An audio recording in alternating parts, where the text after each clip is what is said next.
சிறுவர் உலகம் வேட்டியில் உதயம். உதயம் வேட்டிகள் ஷர்ட்டுகள். தமிழகத்தில் இந்தியாவில் இயல்பை விட அதீத வெப்பம் பதிவாகி வருகிறது.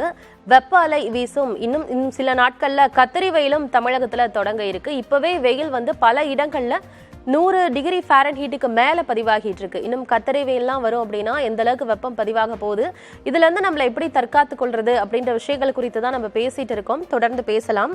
திரு ரமணன் அவர்கள் வணக்கம் சார். வழக்கத்திற்கு மாறா வெப்பம் அதிக அளவில் பதிவாயிட்டு இருக்கு. வெப்ப அலை எச்சரிக்கை, ஏன்னா நம்ம மழை காலத்துல தான் இந்த ரெட் அலர்ட் எல்லோ அலர்ட்லாம் பார்த்துருக்கோம். ஆனா இப்போ வெயிலுக்காக ரெட் அலர்ட் எல்லோ அலர்ட் அப்படின்ற எச்சரிக்கைகள்லாம் வருது. என்ன ரீசன் சார், ஏன் இவ்வளவு அதீத வெப்பம் பதிவாகுது? அதாவது வெப்பம் அதிகமாக இருப்பதுக்கான காரணம் என்னன்னா, அது ஒரு தெளிவான வானம். மேகம் இருந்ததுனாக்கா அதை தடுத்துரும். அந்த சூரிய கதிர்கள் வருது இல்லையா, ஆனால் டைரக்ட் சூரிய கதிர்னால பூமி வெப்பம் அடைவதில்லை. அதை கிரகித்து கொண்டு இது விடும் நெட்டலை கதிர்கள் தான் அந்த வெப்பத்திற்கான காரணம். தெளிந்த வானம் இருப்பது முக்கியமான காரணம். இப்போ பாருங்கள், இந்த படத்தை பார்த்தீங்கன்னா உங்களுக்கு தெளிந்த வானம் இருக்கும், மேகமே இல்லாத சூழல், அது ஒரு காரணம்.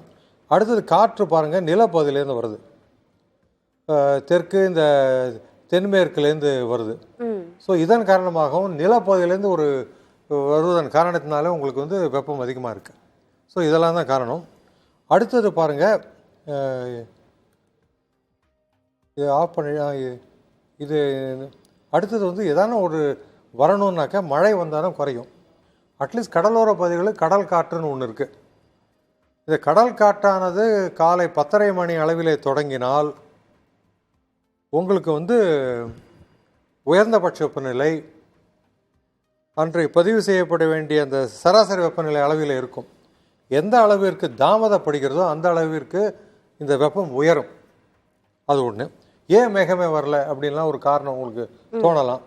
தோணும்போது என்ன ஆகும்னாக்கா, இந்த படத்தை பாருங்கள், இந்த படத்தை காட்டுறேன்.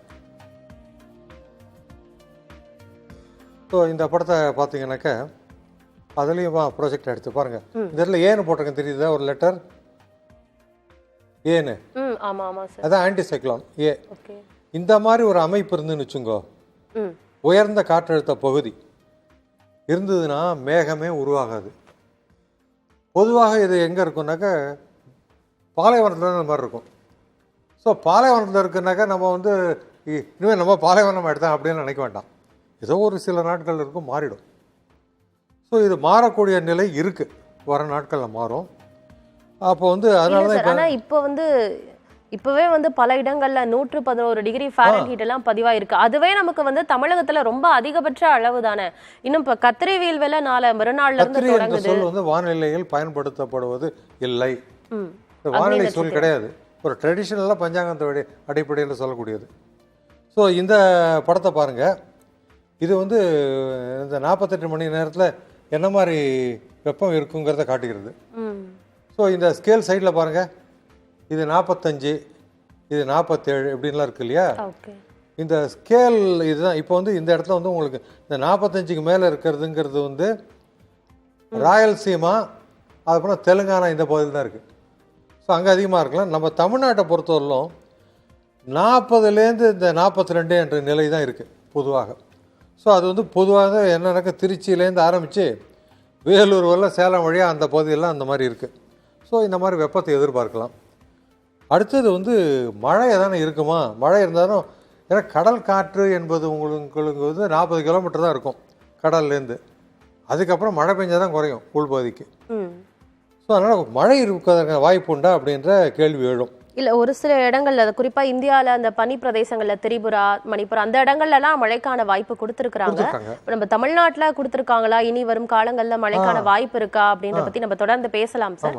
திரு சுந்தரராஜன் கிட்ட ஒரு கேள்வி கேட்டுட்டு வந்துடுறேன் சார். பருவநிலை மாற்றம் தான் இதற்கு முக்கிய காரணம் அப்படின்னு நீங்க சொல்லியிருந்தீங்க. அதை நம்ம தொடர்ச்சியா பேசிட்டு இருக்கோம், டிஸ்கஷனும் வச்சுட்டு தான் இருக்கோம்.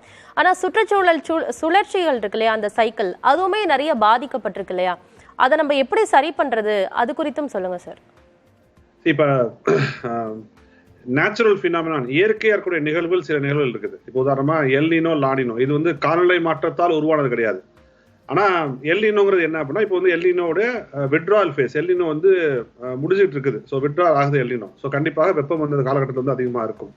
ஆனால் அந்த எல்னினோ என்ன பண்ணுதுன்னா, கிளைமேட் சேஞ்சு, காலநிலை மாற்றம் என்ன பண்ணுதுன்னா, 20 வருடங்களுக்கு முன்பாக எல்னினோக்கு எதிர்மறையான நிகழ்வு வந்து லானினோ. அதாவது எல்னினோ வந்து பசிபிக் பெருங்கடல்ல பூமத்திய ரேகை ஒட்டியுள்ள பகுதியில் வந்து வெப்பம் சராசரியை விட உயரும் பொழுது அது எல்னினோ, சராசரி வெப்பம் குறையும் பொழுது வந்து அது லானினோ. இது ஒரு நேச்சுரல் பினாமினா.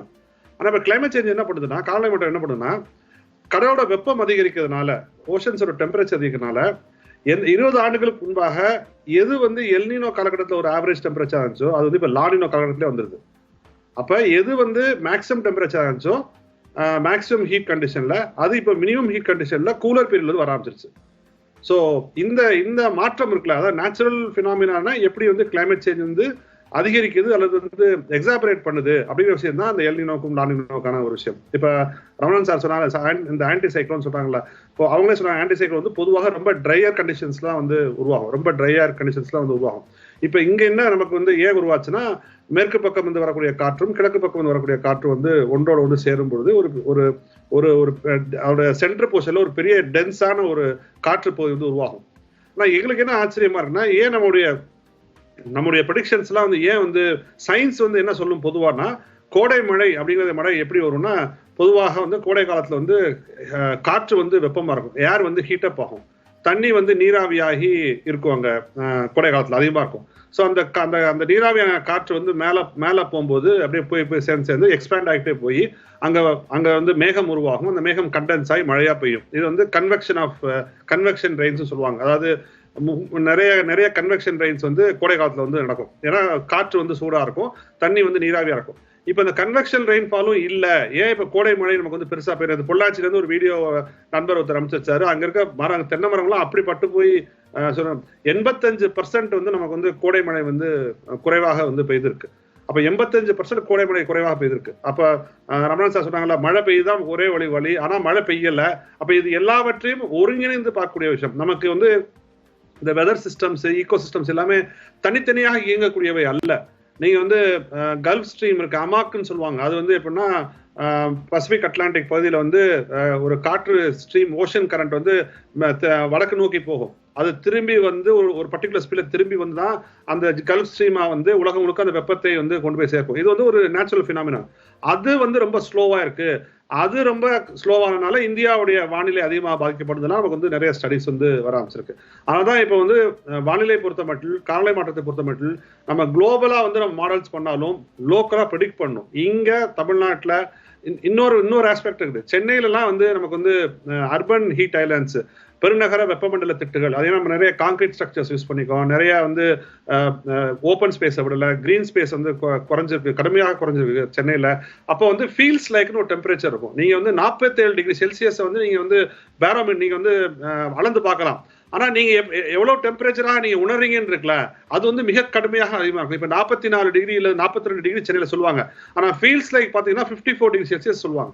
ஏன்னா அந்த 54 டிகிரி அளவுக்கான வெப்பத்தை வந்து நீங்க வந்து உணர்வீங்க. அது காரணம் பசுமை போர்வை இல்லாத கான்கிரீட் ஸ்ட்ரக்சரா மாறி இருக்குது, கட்டிடங்களோட வடிவமைப்பு வந்து முழுமையாக மாறி போகுது போன்ற பல்வேறு காரணங்களால் அதிகரிக்கின்ற வெப்பநிலையும் நமக்கு வந்து மிக அதிகமாக தெரிவதற்கான முக்கியமான காரணியாக இன்னைக்கு வந்து இருக்குது. அதனால நாங்க எப்பவுமே சொல்லுவோம், எல்லா பிரச்சனையும் நமக்கு வந்து முக்கியம் தான், நாங்க மறுக்கல, எல்லா பிரச்சனையும் முக்கியம் தான்.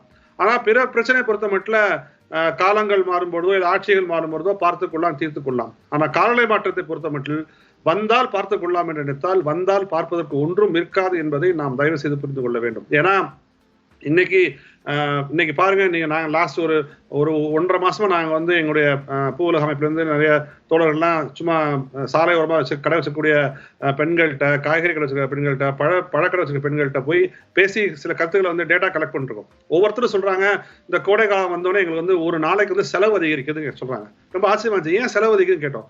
இல்ல நாங்க உட்காந்து கடையில் உட்காந்துருக்கோம்னா நான் பக்கத்துல இருக்க பழச்சாறு கடையில் போய் ஒரு ஜூஸ் குடிக்கணும், ஒரு இளநீ குடிக்கணும், இதெல்லாம் நான் வந்து மற்ற காலத்தை செய்ய தேவை. வீட்டுல தண்ணி கொண்டு வருவேன், 2 பாட்டில் கொண்டு வருவேன், அந்த தண்ணியை குடிச்சுட்டு சாயந்தரம் போயிருவேன், சாப்பாடு சாப்பிட்டு சாயந்தரம் வேலையை முடிச்சு போயிருவேன். ஆனா இந்த மாதிரி வெயில் அதிகமாகிறப்ப நான் என்ன செய்ய வேண்டியதுன்னா, நாங்க பக்கத்துல இருக்க பழக்கடைக்கு போய் ஜூஸ் குடிக்க வேண்டியதா இருக்கு, ஏதாவது இளநீ வாங்கி குடிக்கிறதா இருக்கு. அதுக்கு எங்களுக்கு வந்து பொருளாதாரத்துல மிகப்பெரிய இழப்பு ஏற்படுது. யாரையாவது பார்த்துக்க சொல்ல வேண்டியது, கடையை பார்க்காம போக வேண்டியது. பிளஸ் வாடிக்கையாளர் வருவதும், கஸ்டமர்ஸ் வர்றதும் காலை ஒரு 10:11 வந்து சாயந்தரம் 3-4 மணி வரைக்கும் யாரும் வர்றதில்லை. எங்களுக்கு வந்து வியாபாரம் நடக்குதில்லை. அப்படி யோசிச்சு பாருங்க. ஒரு பக்கம் நம்ம எவ்வளவு வந்து வளர்ச்சி டெவலப்மெண்ட் சொல்லிட்டு போறோம், ஆனால் அந்த வளர்ச்சி டெவலப்மெண்ட் என்ன கொண்டு வருதுன்னா மிகப்பெரிய பொருளாதார இழப்புகளை வந்து கொண்டு வருது நமக்கு. அதுவும் குறிப்பாக சாதாரண விளிம்பு நிலை மக்களுக்கு மிக மிக கடுமையான ஒரு பாதிப்பை இந்த கிக் ஒர்க்கர்ஸ் இருக்காங்க இல்லையா, இப்போ சொமேட்டோ ஸ்விக்கியில் ஒர்க் பண்றவங்க, ஓலா டிரைவர்ஸ், டன்சோல ஒர்க் பண்றவங்க, இவங்க தான் எவ்வளவு கஷ்டம் யூஸ் பண்றாங்க. இவ்வளவு வெயிலாம் அவங்க போய் டெலிவரி பண்ணணும், குட்ஸை போய் டெலிவரி பண்ணணும். அப்ப அவங்க எவ்வளவு பெரிய ஒரு சிரமத்துக்கு வந்து உள்ளாவாங்க, எவ்வளவு பெரிய சிரமத்துக்கு வந்து ஆளாவாங்க.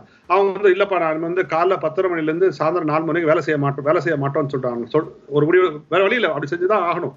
அப்படி எடுத்தாங்கன்னா அவங்களுக்கு எவ்வளவு பெரிய பொருளாதார இழப்பு ஏற்படும் என்பதை நாம் வந்து தயவு செய்து புரிந்து கொண்டு பார்க்கணும். ஓட்டுநர்கள், நீங்க இந்த எம்டிசி பஸ் ஓட்டுறவங்கன்னா உண்மையிலே வந்து பொதுமக்களுக்கு மிகப்பெரிய ஒரு சேவையை, அளப்பரிய சேவையை வந்து ஆற்றாங்க. ஏன்னா இவ்வளவு வெயிலையும் பொருட்படுத்தாமல் இந்த வெயிலையும் மக்களை கொண்டு போய் பத்திரமா சேர்க்கறது இருக்குல்ல, அது ஒரு சாதாரண வேலையே கிடையாது.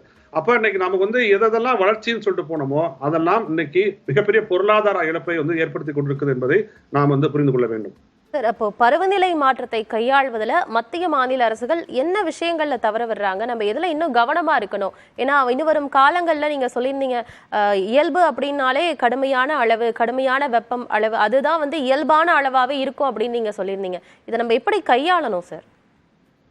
அதாவது நான் கிட்டத்தட்ட ஒரு 15 ஆண்டுகளாக சொல்லி வர்றோம், இந்தியாவிற்கென தனித்துவமான காலநிலை மாதிரி கிளைமேட் மாடல்ஸ் வேணும். இப்போ ஒன்றும் வேண்டாம், இப்போ கடந்த டிசம்பர் மாதம் தூத்துக்குடி திருநெல்வேலியில் பெய்த மழையை நம்மால் கணிக்க முடியவில்லை. ஆனால் யூரோப் மாடலும் அமெரிக்க மாடலும், ஒரு மாடல் வந்து 100 சென்டிமீட்டர்ஸ் மழை பெய்யுன்னு சொல்லிடுச்சு, இன்னொரு மாடல் வந்து 50 சென்டிமீட்டர்ஸ் மழை பெய்யுன்னு சொல்லிச்சு. நம்ம வந்து 20 சென்டிமீட்டர்ஸ் மழை பெய்த பிறகுதான் நம்ம ரெட் அலர்ட்டே வந்து நம்ம வந்து கொடுத்தோம். அப்போ நமக்கு வந்து நம்முடைய மாடல்ஸ்ல அதாவது ஒரு விஷயத்தை நம்ம புரிஞ்சுக்கணும், வெப்பமண்டல பகுதிகளுக்கு, டிராபிக்கல் ரீஜன்ஸ்க்கு வெதரை ப்ரெடிக்ட் பண்றது பயங்கர கஷ்டமான வேலை, யாரும் அதை மறுக்கவே இல்லை. ஆனா ஏன் நாம் அதான் சொல்றேன், நீங்க வந்து மாடல்ஸை குளோபலா பண்ணிட்டு நீங்க ப்ரெடிக்ஷன் வந்து லோக்கலா வைக்கணும். நீங்க வந்து தமிழ்நாட்டுக்கு மீசோ ஸ்கேல் லெவல்ல எந்த அளவுல நமக்கு வந்து மழை அல்லது ஹீட் வேவ்ஸ் ப்ரெடிக்ட் பண்றதுக்கு, ஓஷன் கரண்ட்ஸை ப்ரெடிக்ட் பண்றதுக்கு இவை எல்லாம் தனித்துவமான மாடல்கள் முதல்ல வேணும். அண்ணா யூனிவர்சிட்டியில வந்து பேராசிரியர் ராமச்சந்திரன் அவர்கள் இருந்தபோது கிளைமேட் ஸ்டுடியோ ஏற்படுத்தப்பட்டு இப்போ கொஞ்சம் நம்ம வந்து செய்ய ஆரம்பிச்சிருக்கோம். நிறைய விஷயங்கள் புதுசா சூப்பர் கம்ப்யூட்டர்லாம் வாங்கி வந்து செய்ய ஆரம்பிச்சிருக்கோம். ஆனா இன்னும் போக வேண்டிய தூரம் வந்து நமக்கு வந்து நிறைய இருக்குது. நிச்சயமாக நமக்கான கிளைமேட் மாடல்ஸ் வந்து வேணும். ஒண்ணு. ரெண்டாவது, நாங்க இந்த நிகழ்ச்சியின் மூலமாக தமிழக அரசு கோரிக்கை வைக்கிறோம், மார்ச் 31 இருந்து ஜூன் 15 வரைக்கும் எந்த பள்ளி கல்லூரிகளும் நடத்த வேண்டாம் என்கிற ஒரு கோரிக்கை நாங்கள் வைக்கிறோம். இது வந்து கஷ்டமான விஷயம் தான், ஏன்னா எக்ஸாம்ஸ் அதெல்லாம் எனக்கு புரியுது. ஆனால் நம்மளோட பிள்ளைகள் வந்து ஒரு கடுமையான வெயில்ல போய் சோர்வு ஏற்பட்டு, நாம நிறைய ஸ்டடிஸ் பார்க்கிறோம், வெயில் வந்து தகராறு அதிகரிக்குது, இட் இஸ் இன்க்ரீசிங் கான்ஃபிளிக்ட்ஸ், கொலைகள் அதிகமாகுது, விவாகரத்து அதிகமாகுது போன்ற பல்வேறு விஷயங்கள் நம்ம வந்து ஸ்டடிஸா வந்து நாம பார்த்துக்கோம். அது ஒரு இயல்பு. நீங்க ஒரு வெயில்ல வெக்கையோட உள்ள போகும்போது யாராவது ஒரு சின்ன வார்த்தை தப்பா சொன்னா கோவம் வந்து பொலார்னு கை நீட்டிடுவீங்க. இது வந்து ஒரு இயல்பா வரக்கூடிய விஷயம் தான் அது. சோ அப்ப அது வந்து எல்லா விதத்திலையும் நம்முடைய அன்றைய வாழ்நாளில், அன்றைய வாழ்க்கையில் எல்லா விதத்திலும் இந்த வெயிலின் தாக்கம், அதுவும் குறிப்பாக வெயில், வெள்ளம் ஏதாவது ஒரு 3 நாள் 4 நாள் நம்ம ஃபேஸ் பண்ணி கொஞ்சம் கஷ்டப்பட்டு அந்த 5 நாள் கஷ்டமா இருக்கும், அதை தாண்டி போயிட்டா கூட வெயில் வந்து கடுமையான தாக்கத்தை டீஹைட்ரேட் பண்ணும், உயிரிழப்பை வந்து ஏற்படுத்தும். அப்ப தமிழ்நாடு வந்து ஒரு விஷயத்தை முன்னெடுக்கணும் அப்படின்னா, என்ன ஒரு துரதிர்ஷ்டவசமான விஷயம்னா, கிளைமேட் சேஞ்சை பத்தி எந்த கவலையும் ஒன்றிய அரசுக்கு வந்து கிடையாது. அவங்க வந்து மாடல்ஸ் பத்தி கவலைப்படல, அவங்க வேற ஏதோ ஒரு ட்ராக்ல வந்து போயிட்டு இருக்காங்க. ஆனா நிச்சயமாக தமிழ்நாடு வந்து அந்த தாக்கத்தை வந்து அதிகமா பார்க்கணும். மாநில அரசு வைக்கின்ற கோரிக்கையை இனிமே தமிழ்நாடு எப்படி வந்து எதை ஃபேஸ் பண்றதுல பிரதானமா இருக்கணும்னா, கிளைமேட் சேஞ்சை ஃபேஸ் பண்ணலாம் பிரதானமா இருக்கணும். அதற்கு என்னதெல்லாம் நாங்க பூலையிடம் வந்து விரிவான அறிக்கை போட்டிருக்கோம், ஒரு 4 பக்க அறிக்கை போட்டிருக்கோம். என்னதெல்லாம் நீங்க செய்யணும், பொதுமக்கள் என்ன செய்யணும், அரசு என்ன செய்யணும், தனிநபர்கள் என்ன செய்யணும் சொல்லி போட்டிருக்கோம். நீங்க வந்து சமுதாய கூடங்களை வந்து 10:11 மணில இருந்து சாயந்தரம் 3 மணிக்கு திறந்து வைங்க. அங்க வந்து யாராலும் போய் வந்து ஓய்வெடுத்துக்கலாம். அங்க ஒரு மின்விசிறி மாட்டி வைங்க, குடிக்க தண்ணி நிறைய தண்ணி வைங்க. அது அந்த ஆட்டோ ஒர்க்கர்ஸ், கிக் ஒர்க்கர்ஸ், இந்த மீன்பிடித்து வரக்கூடிய பெண்கள், அவங்களாம் போய் அந்த சமுதாய கூடங்களை பயன்படுத்திக்கலாம், ஓபன் பண்ணி வைங்க. இந்த மாதிரி நிறைய கோரிக்கைகளை நாங்க ஒரு 4 பக்க கோரிக்கையை வந்து தமிழக அரசு வச்சுப்போம். நிச்சயமாக நம் கண் முன்னால் ஒரு சவால் என்பது காலநிலை மாற்றம் தான். அது வந்து அரசோ தனிநபர்களோ இல்ல பூவிலம்பரம் போன்ற அமைப்புகளோ மட்டுமே செய்ய முடியாது.